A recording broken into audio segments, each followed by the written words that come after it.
North America now. And I would like to direct my next question to Asif Qayyum, who is currently associated with my former organization. So the question to Asif is about his enterprise clients. So how are the enterprise clients viewing the quantum threat in Canada, and what are the key consideration for quantum safe readiness, in particular for leaders of critical infrastructure, which seems to be the latest target? So your views on public services such as the healthcare industry, on any other critical infrastructure that you or sector which you might be servicing? Yeah, thank you, Farooq.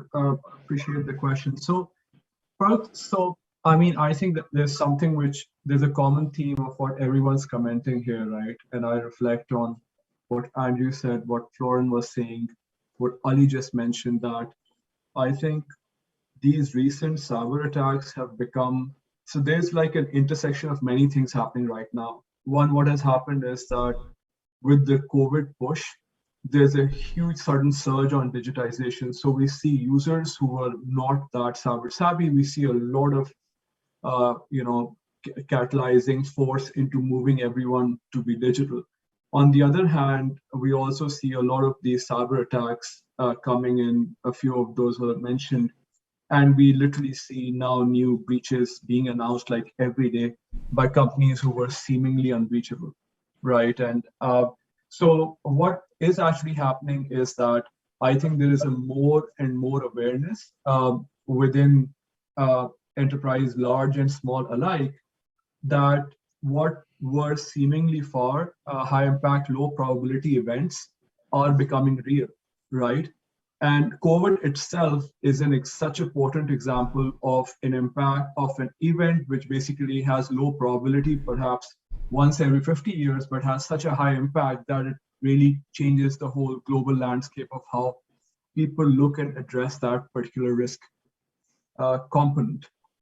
Now, what's actually happening is that I was reflecting on Andrew's statement where he said that there is still work to be done in helping people understand and bridge that gap between how do they look at quantum threat. And the reality is that technology doesn't have an ethical compass, right? Like take aviation, for example, like when aircrafts were invented,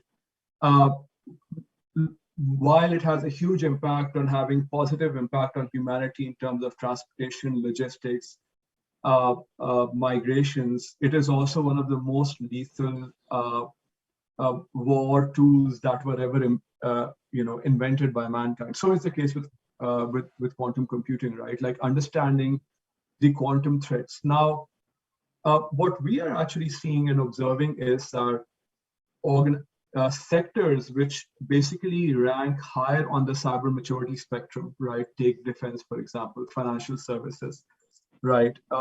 Those are the enterprises or organizations in those sectors who are becoming more and more aware of this and are asking the right questions, right? And basically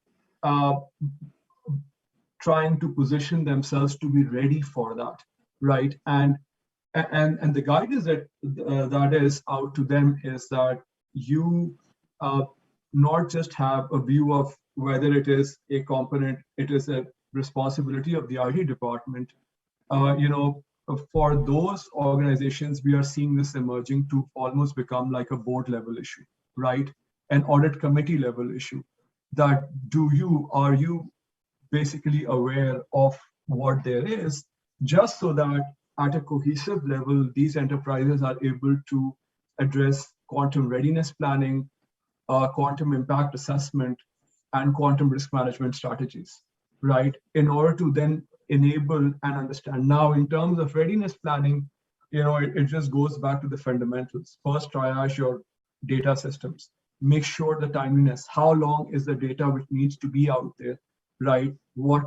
And then making sure that what steps that you can take which can impact the quantum cryptanalysis less scalable for the adversary.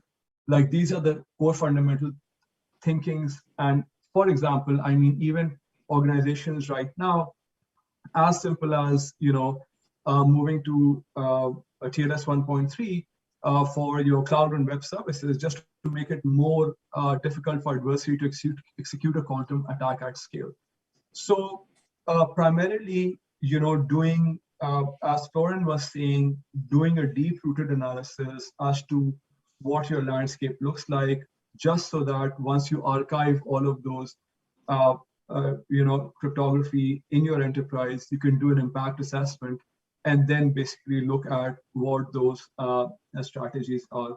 However, one thing is for sure, that everyone is realizing that the Q-day might have already occurred, right? It's just that it is now coming up, and because, a breach that could have happened on a database which is encrypted but lying somewhere there, as soon as that readiness or availability of that technology comes into the hand of these adversarial players, that is going to explode multifold. But I think there's no doubt that more and more they're understanding that you have to action it right now. On the healthcare services, the reality is that everyone understands what the threat is, the PHI data, the amount of data that flows through those systems. But on the other hand, I think there's a huge realization, especially I think on this forum, and the majority of the people here, is that we've seen that is kind of the lowest hanging fruit there. And then we've seen that a lot of infiltration of IoT devices, right, in terms of telehealth, wherever there's remote connectivity, different devices that are being connected. It almost seems that the cybersecurity and then the quantum threat defense by design kind of comes in pretty lower down there. So even on those mature organizations who are looking into their vendor management strategies, there's a higher emphasis on making this as part of the questions that you ask, that, hey, what is your post-quantum threat readiness plan? And how do you plan to look into that, so that you take these areas into consideration while planning that? Thanks, Farooq. I hope that answers the question.